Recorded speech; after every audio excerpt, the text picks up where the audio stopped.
Now, the issue of governance has been very, very, very, very highlighted in many discussions. But one of the things, and we keep talking about, do we make informed decisions? Do we research?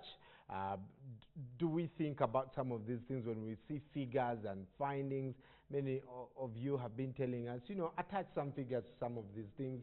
When you're coming up with policy, what are the facts backing this policy? We're going to talk to people this morning who have invested to making sure that some of these things are part of legislation in this country, that we make informed public policy. That's coming up on Everyday Life.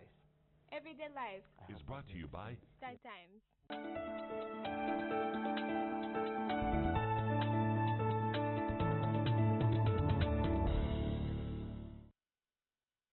Morning.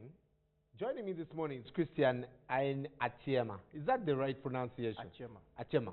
Achema, the Executive Secretary of Uganda National Academy of Sciences. I will ask him what that is about, because for some of us who did arts, we feel disenfranchised. And also, Mr. John Mugabe Bagonza, who is the Director of Research Services at the Parliament of Uganda. Gentlemen, welcome to the show. Thank you. What is the National Academy of Sciences about? Well, the National Academy of Sciences is an honorific and service organization.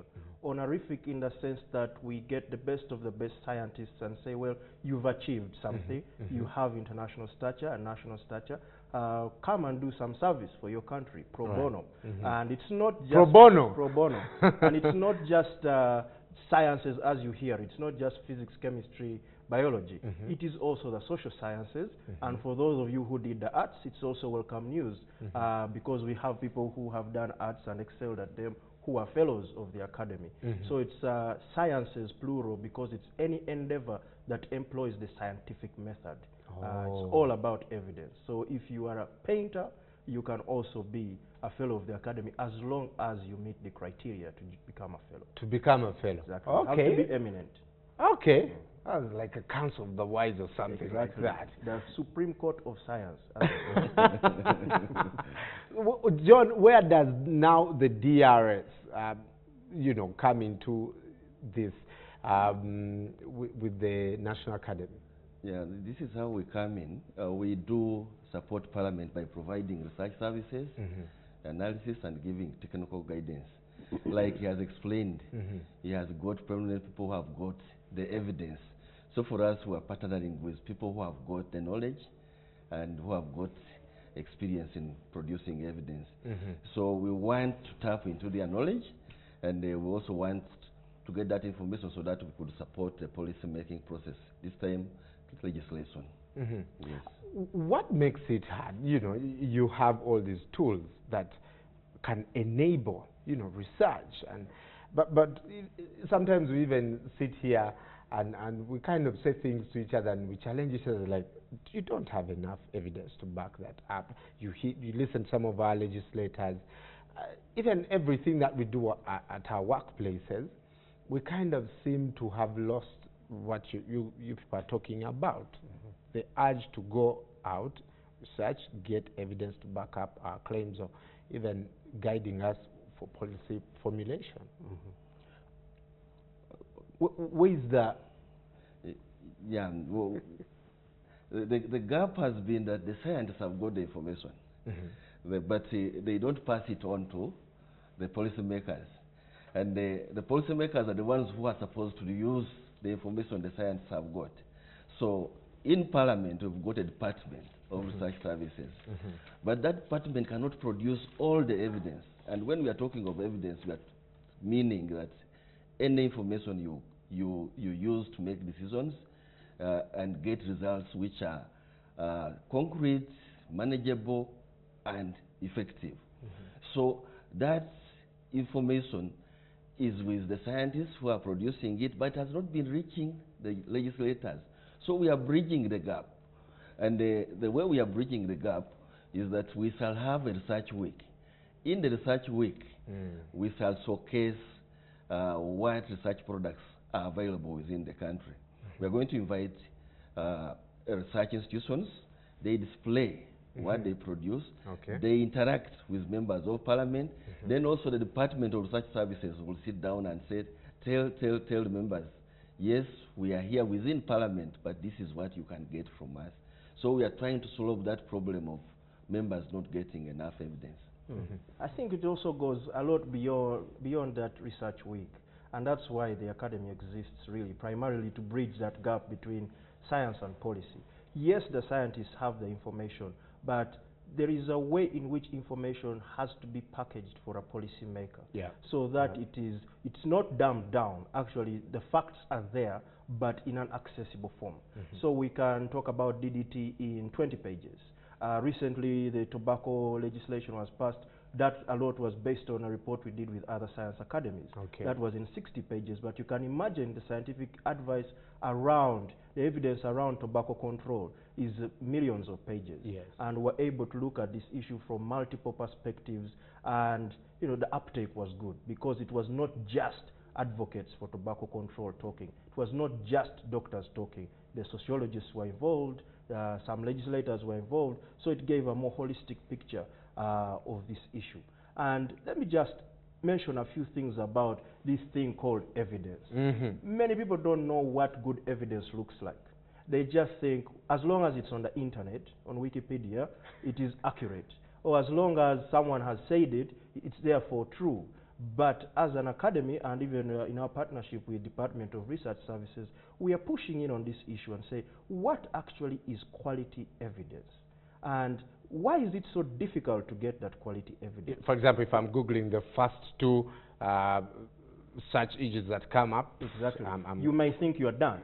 But at the academy, we go a step further than that. We get from other fields information on this issue that you're talking about, and we make sure it's peer reviewed. We make sure that it is free of conflicts of interest, and actually those are the most difficult to overcome. If there's a financial conflict, you're bound to get evidence that's tainted. One thing that's undeniable is that all human beings are biased, but we want to balance those biases, and then we want to get rid of the conflicts of interest. At the end of the day, you get a quality product from there, but you don't want that quality product to sit on a shelf. That's why you partner with the Department of Research Services that has access to members of Parliament and other high-level people, and they link you. And they say, all right, here we go, here are our eminent scientists, here is our Department of Research Services, which is now growing. And so how do we start introducing this evidence into legislation in a world, it's not even just in Uganda, in a world where emotions tend to drive most decisions? Oh, emotion overrides reason or logic. Well, you know, Pascal has already said, the heart has reasons, which reason itself can't comprehend. So if you have to get to a point where reason starts comprehending those emotions and then communicates it so that we make accurate decisions. And they may turn out not to be the right ones, but you have to go back and say, we did our best.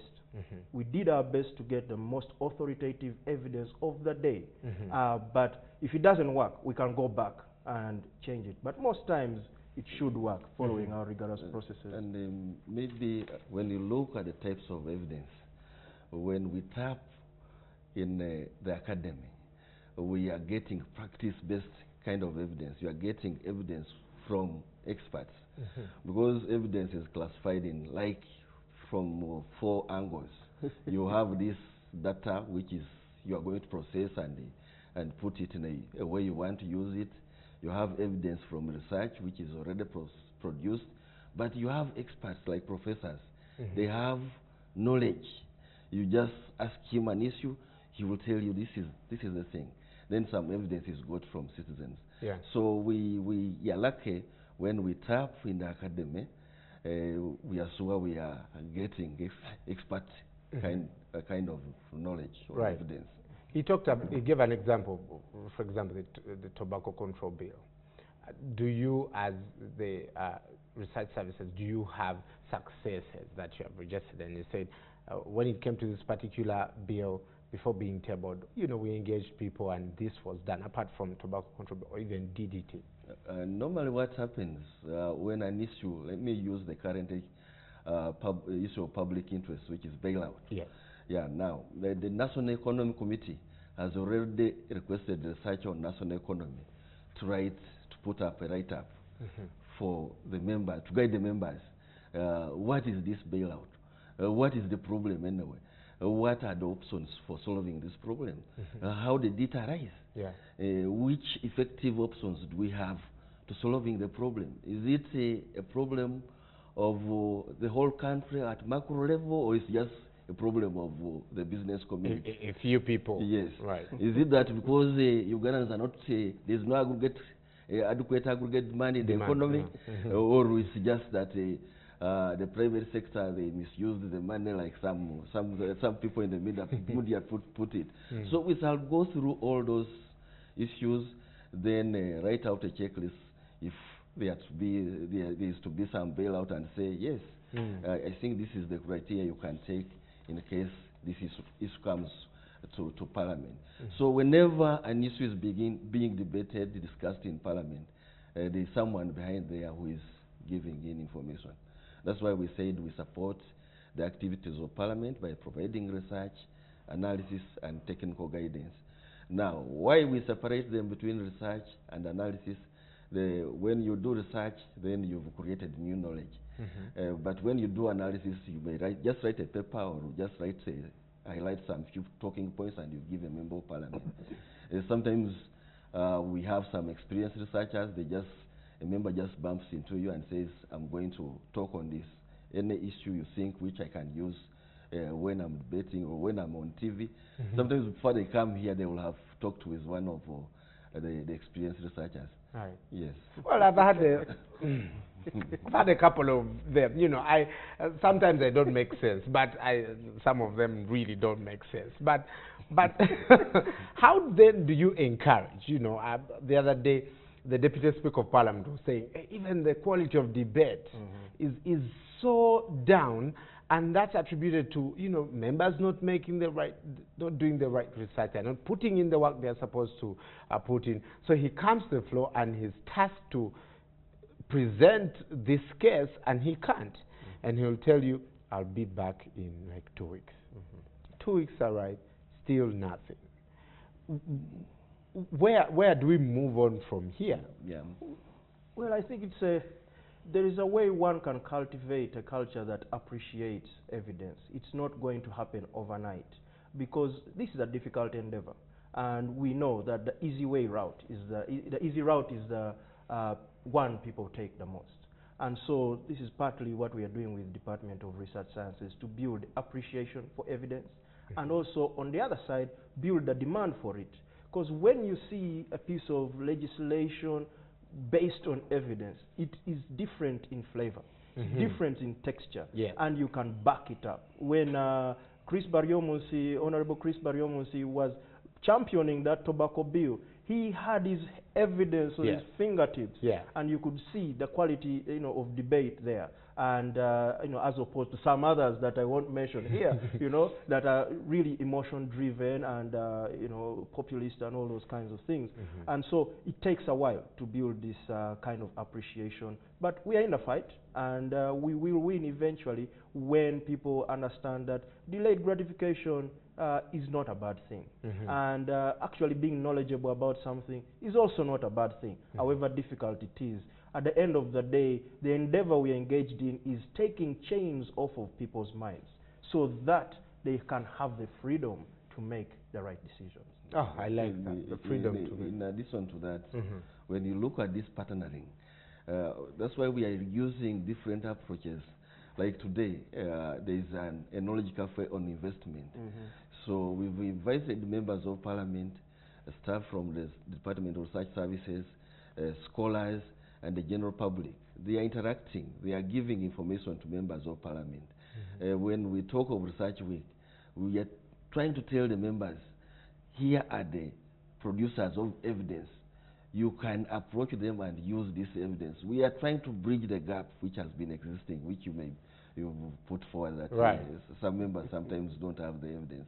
So we are trying to solve that problem. That's what this project is about. Exactly. Right.